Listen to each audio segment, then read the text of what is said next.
Hi hello नमस्कार मैत्रिणींनो, माझ्या यूट्यूब चॅनलमध्ये सर्वांचे खूप खूप स्वागत आहे. तर तुम्ही काय म्हणत असाल, हे काय पिठामध्ये संबार टाकलेला आहे. तिखट, हळद, मीठ आणि संबार, आणि टाकलेले आहे तीळ. तीळ, ओवा, जिरं, तिखट, मीठ, संबार आणि लसूण. तर याच्या मी छान बनवणार आहे तिखट पुऱ्या. तर पावसाळा सुरू झाला की असं थोडंसं असं चटपटीत खावंसं वाटते. तर आज माझ्या मुलाची फरमाईश होती मोठ्याची, मम्मी म्हणे तिखट पुऱ्या बनव.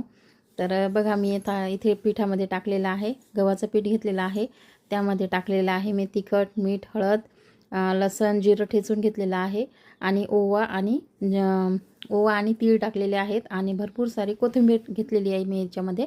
तर छान असं मिक्स करून घ्यायचं आहे. कोणी तेलसुद्धा टाकतं थोडंसं मोहन, पण मी नाही टाकलेलं. आणि छान असं मिक्स करून घेतलं आहे भिजून छान.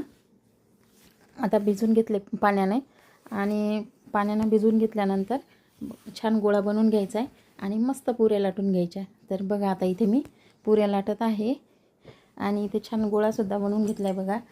तर पुऱ्या गोल नाही बनवल्या मी इथे, छान अशी पोळी केली मोठी, आणि कापत होती. थोडीशी गडबड होती, थोडं बाहेरगावी जायचं होतं, आणि मुलाला खायच्या होत्या पुऱ्या. तर म्हटलं चला आता त्याची पण फरमाईश पूर्ण करायची, आणि आपलं बाहेरगावीसुद्धा जायचं आहे, त्याच्यामुळे मग झटकेपट मी त्याला छान अशा तिखट पुऱ्या बनवून दिल्या. तर कमेंट करून सांगा, तुम्हाला पण आवडतात का अशा तिखट पुऱ्या. तर आवडत असतील तर नक्की कमेंट करून सांगा, आणि तुम्ही स्वतः बनवून खा, आणि बघा किती छान अशा पुऱ्या झालेल्या आहेत इथे तयार. तर व्हिडिओ कसा वाटला नक्की कमेंट करून सांगा. धन्यवाद.